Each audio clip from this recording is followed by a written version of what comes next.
Coincé de partout, sans avoir une voie de sortie d'ici de la situation, Félix Tshisekedi se retrouve dans un contexte où il est obligé de faire pas un rétropédalage, mais s'agenouiller d'une manière politique devant le peuple congolais en leur disant ce mot. Dans les 10 jours prochains, je vais m'adresser à la population. Ces dialogues n'auront rien à voir de tout ce que vous avez connu. On ne peut pas gérer la RDCSL. J'offre. Bonjour, bonsoir. Qu'est-ce qui se passe de l'autre côté? Bonjour à vous tous. Si c'est votre première fois de nous suivre, nous c'est Analysons Congo. Nous venons vers vous ce matin, ce soir, pour essayer d'analyser, essayer de comprendre des choses. Nous vous demandons d'abord de liker, de vous abonner, de partager et de ne pas manquer de nous suivre. Allez sur notre chaîne YouTube où vous allez suivre de très belles analyses et de très belles interviews et tout ça, tout ce dont vous avez besoin, vous pouvez trouver là-bas. Ne manquez pas à nos programmes de chaque mercredi, vendredi et dimanche à partir de 21h. Nous avons live, les prophètes live avec vous, à la fois sur Facebook, YouTube, TikTok et toutes les autres plateformes qui utilisent Analysons Congo. Surtout aussi, ne manquez pas de jeter un œil à notre site web.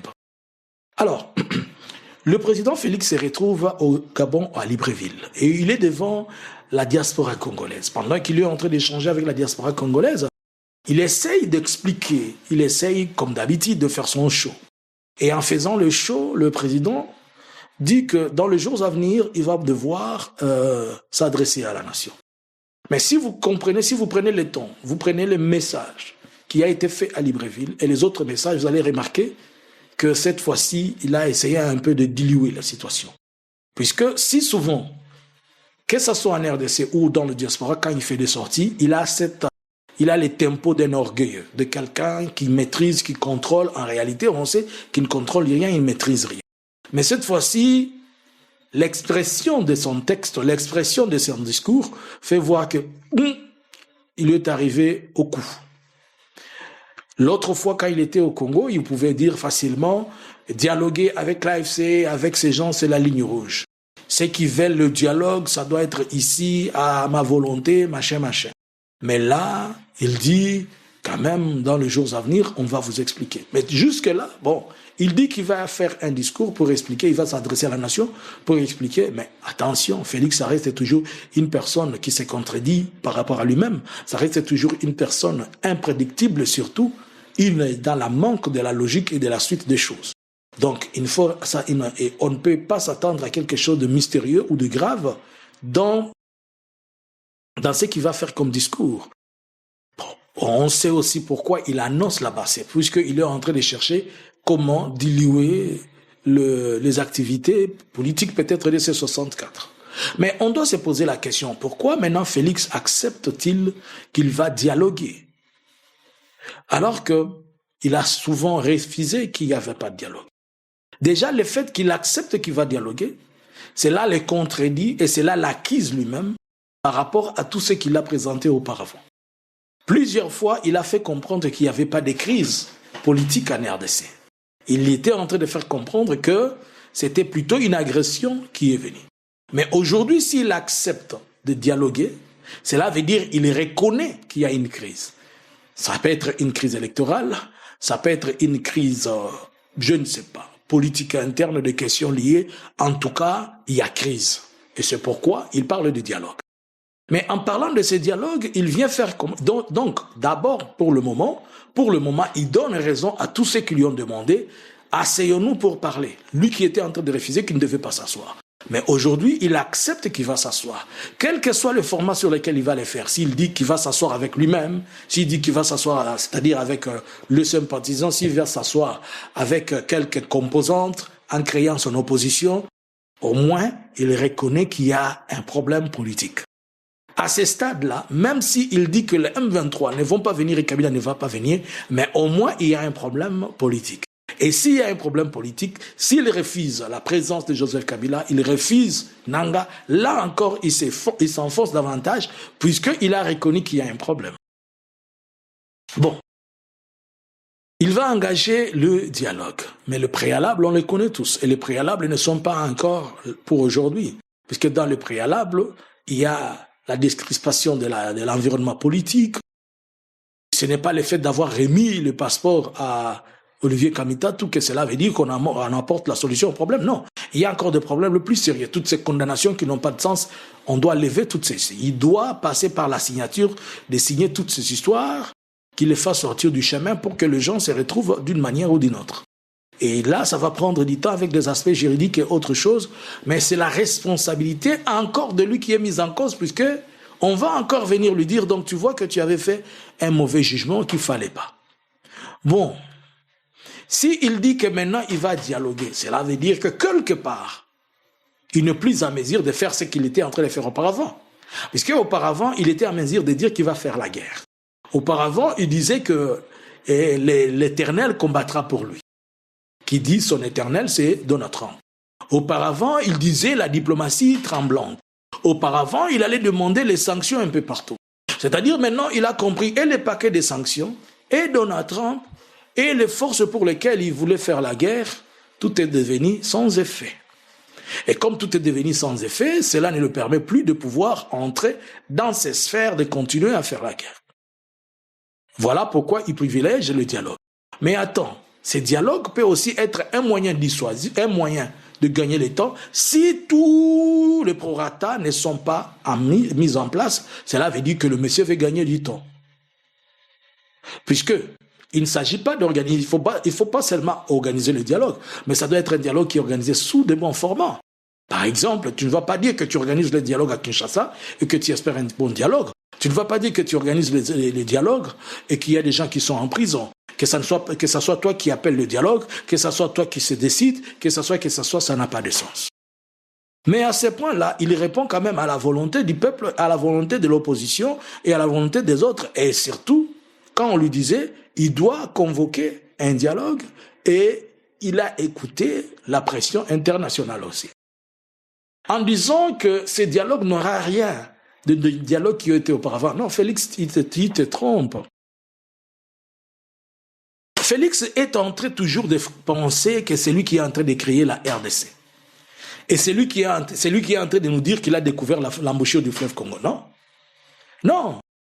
Et même avant Diego Cao, il y avait des gens qui savaient que le Congo existait. Quand il dit que le dialogue, ce dialogue n'aura rien de nouveau, et ne sera pas pareil aux autres, ça veut dire quoi? On dialogue, est-ce qu'on dialogue avec quelqu'un dont on est en bon terme? On dialogue pour trouver la paix avec des gens avec qui on n'est pas en bon terme. C'est pour dire que tu vas dialoguer avec ceux-là même que tu refuses. C'est ça le sens du dialogue, sinon ça n'a pas un sens. Le mot dialogue n'a pas été... Le mot dialogue et sa structure, et sa composition, et sa pensée, et sa logique, et n'est pas l'émanation de Félix, elle est l'émanation d'un concept de la diplomatie et de la diplomatie au niveau international. C'est quelque chose qui a été conçu par la politique et la diplomatie internationale. Et il a un format. Et tu n'as pas un format nouveau que tu vas amener. Arrêtez de vouloir nous faire comprendre comme si tu veux enceinter la Sainte Vierge Marie. Non. Elle n'a pas été touchée, la Sainte Vierge Marie, et s'est retrouvée grosse. Donc, l'histoire Jésus-Christ va naître sans ton effort. Il va venir et le jour J, l'enfant sera là. Et on va aller se prosterner devant l'enfant. Le mage l'en fait. Donc, il n'y a rien que tu puisses nous amener comme si tu es en train de nous faire comprendre que non, aujourd'hui tu as découvert que Dieu était blanc ou bien Dieu avait 100 ans. Oh, ce dialogue n'aura rien de ce qu'il a. C'est quoi? Ça sera quel dialogue? Est-ce qu'on va aller dialoguer au planète Mars? Est-ce qu'on va aller dialoguer dans la mer Rouge? Est-ce qu'on va aller dialoguer dans l'espace? Tu vas prendre les gens, tu vas les amener dans la sorcellerie kassaïenne pour aller dialoguer? Non. Et même si le dialogue se fait, d'ailleurs, le dialogue ne va pas se faire que c'est toi qui es en train de dicter aux gens les choses qu'ils vont faire. Non. Tu es aussi partie prenante du dialogue, tu vas t'asseoir là-bas. Sit down. We are going to talk. Stop rubbish. OK? Good.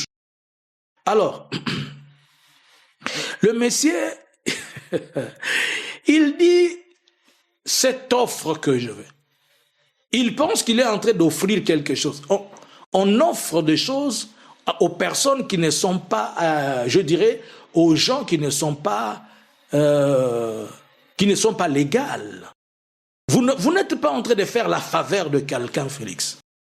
Que Félix ne pense pas qu'il est en train de faire la faveur aux Congolais, qu'il fasse un dialogue. Non, ce n'est pas une faveur. C'est dans tes obligations, puisque tu as amené le pays là où il est, tu as tout fait pour que l'on n'arrive pas à aller vers les élections en 2028. Et tu n'as rien à offrir, tu n'as qu'à exécuter ce qui est censé être. En parlant d'offrir, c'est comme s'il est en train de rendre service. C'est comme s'il est en train de dire non, vous ne valez pas. Il doit arrêter de croire que la RDC est une propriété privée. Il a juste un petit temps qui doit finir là-bas et on va oublier son histoire. On se rappelle même de Lumumba. Toi-même, si on va oublier de Félix toute la vie et on se dira c'est une bêtise qu'il ne faut plus jamais qu'elle revienne dans l'histoire. Et les gens vont évoluer. Il ajoute un élément en disant que on ne peut pas développer la RDC seule, il faut la cohésion nationale. Dieu est bon, hein? Aujourd'hui, Félix, tu comprends qu'on ne peut pas gérer les pays seul. Aujourd'hui, tu comprends que pour gérer la RDC, il faut tous les 450 tribus. Cela veut dire que Félix a un problème. Cela veut dire que les choses ne marchent plus bien pour lui. Cela veut dire que les choses sont devenues compliquées. Je commence à avoir peur de quelque chose. Je vous alerte aujourd'hui et peut-être vous allez voir ce que je dis dans les jours à venir. Mbilinga moko eza quelque part.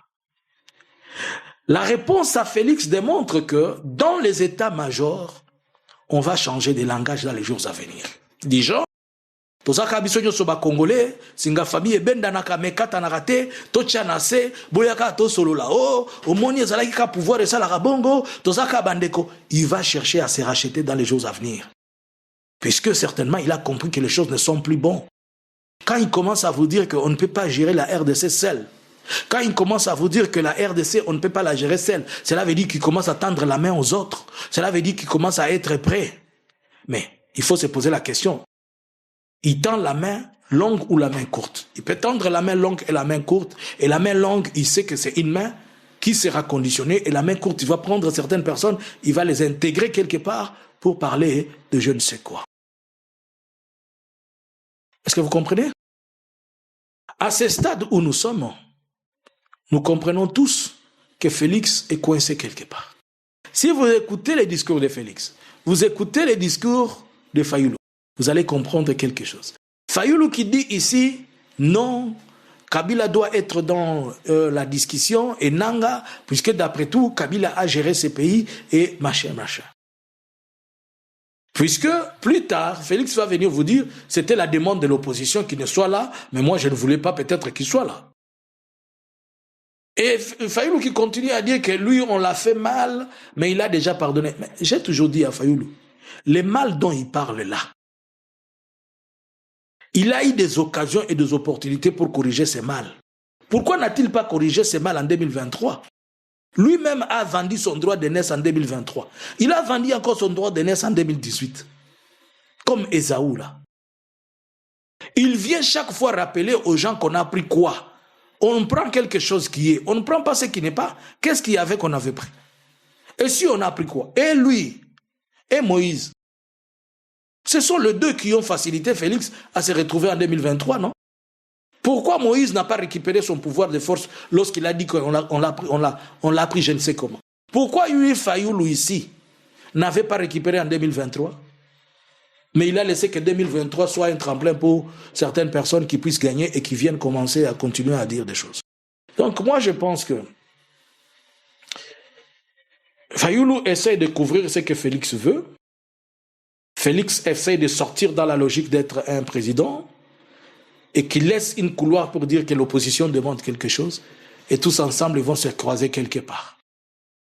Puisque jusqu'à la fin de la journée, rien ne nous garantit que ce dialogue que Félix va appeler va être un bon dialogue. Il faudrait qu'on l'écoute et que l'on comprenne dans quelle logique et jusqu'où il est en train de dire qu'il va avec ce dialogue.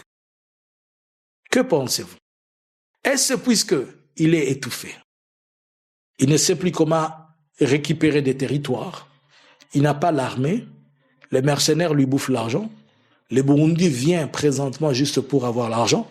La Tanzanie qui lui dit ouvertement des choses. Il est en train de trimballer au Gabon. Peut-être le Gabon va l'aider, il ne l'aide pas.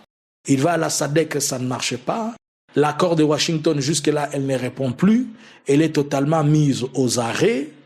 Le programme des FDLR devient un programme obsolète. Il amène un protocole qui n'existe pas et jusque-là, il ne veut pas dévoiler le pays où les FDLR vont être amenés.